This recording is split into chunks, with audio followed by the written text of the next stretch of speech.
Hi guys, welcome back to another Skyrim console mod video. Today we have 5 brand new mods to look through as always. Before we start and look at the build, I wanted to mention that yesterday my video was demonetized for who knows what reason, so I earned no money from the hours I spent making it. So I'm not 100% sure what the problem was, but it's most likely the fighting and the violence I had in the video yesterday. So in future videos I will be cutting most of those parts out. I know it's completely ridiculous to play a game and show mods like Skyrim without fighting in it, but I do really rely on the income from these videos as it's my only income and I have plenty of bills that need paid. So hopefully YouTube gets a better system going and we don't have to censor these videos so much, as it is really frustrating to do.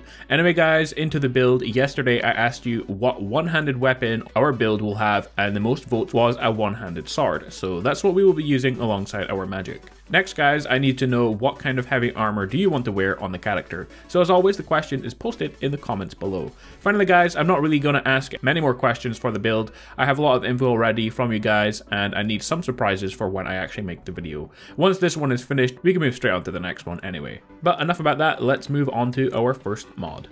Our first mod of the day is a truly light Elven armor mod. The mod aims to make the armor look lighter than it did in the base game, but keeping the familiar look of the original. This version of the mod is a replacer that is compatible for both male and female characters, and being a replacer means that all the Elven armor in the game will take on the new look, and any texture replacers for the Elven armor will change the armor's appearance. So a simple mod, but if you want less dense looking Elven armor, then you can check out this one for yourself. I quite like it. The next mod is a simple mod that allows you to craft Nord hero arrows at a Blacksmith Forge. They can be found under the steel category and require the steel smithing perk of course. You need 2 steel ingots, 1 piece of firewood, and it will give you 12 arrows in total. Next up, we have the Draugur magic gear. Available at the Forge under the Draugur section, you can now find all Draugur items available to craft. You get the ancient Nordic magic arrows, the Drain Blood battle axe, which does 114 damage and it comes with absorb 15 points of health. You get the Drain Blood war axe, absorbs 15 points of health and does 69 damage. You get the Drainheart greatsword, which does 136 damage, absorbs 15 health. You get the Drainheart sword, which does 45 damage and also absorbs health. Finally, you get the bow, which does 84 damage and absorbs magicka. All the gear is around ebony or all the way up to Daedric in quality. It can be refined at the grindstone, but can't be enchanted as they already are. Located northwest of Karthwastein, right next to Bethardom's, is Rowlandm Estate, a mostly underground Dwemer-style player home. Complete with custom storage containers for nearly everything, each type of crafting station, and some nifty valves for turning the fireplaces on and off. That's just some of the features you will find in this new player home. The previous owners of Rowlandm Estate have both met untimely ends, but only one of them has the key to the house. There should be a note at the front of the steps that give you a bit more insight into where you can find the other owner of the house. Anyway, for features, once you find the key, I'm not going to tell you where that is. On the outside, there is a small area to grow crops, a full forge including a blast furnace.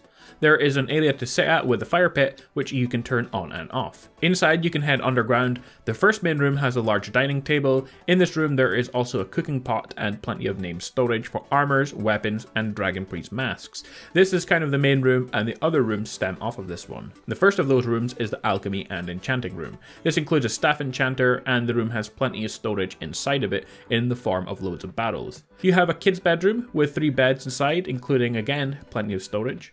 You have a study room where you keep all your maps, journals, keys, and notes, and they are actually named storage for all those things, which is pretty cool because it's something we don't see a lot of. And this room has some space for storage books as well, plus a fireplace, which again you can turn on and off. Finally, the master bedroom. It's got a double bed, storage, includes more named storage containers for jewelry and clothing, which in fact is one of my favorite parts of this entire house, is all this named unique storage containers. Attached to this room is the bathroom with a large bath and a final fireplace. The entire house has tons of stag decoration and it's just a really nice player home. Our final mod of the day is the Forests of Skyrim. The mod adds in an insane number of trees to areas that should be heavily forested to make the game more lore friendly and to make the player feel like they're truly lost in the wilderness. For features, you get dense forest stretching from Helgen to Whiterun and all areas in between. Aesthetically pleasing forestry in and around Whiterun as well. Mild forest added to Bleakfall Barrow's exterior. The mod is still a work in progress, and the author is working on different areas, including adding in forest from Helgen to Falkreath. It's an awesome mod, more trees is always better I think, and the mod author lets us know exactly what kind of idea he had for the mod. He says the main roads, pathways, mountains and open areas, which are usually easy to see, while he wanted them to not be so easy to see. In fact, he wanted the player to rely on pathways more for a sense of direction, rather than having a clear view of everything around you. So overall, a nice mod. It does conflict with other tree mods such as Project Hippie, so keep that in mind, but it's still a cool tree mod to try out. Well guys, that is our 5 console mods for today. Let me know your thoughts in the comments below. Also follow me on Twitter, the link is in the description, along with my Patreon, where you can help me break free from those YouTube ads. As always, I hope you enjoyed the video, stay awesome, and I'll see you all next time.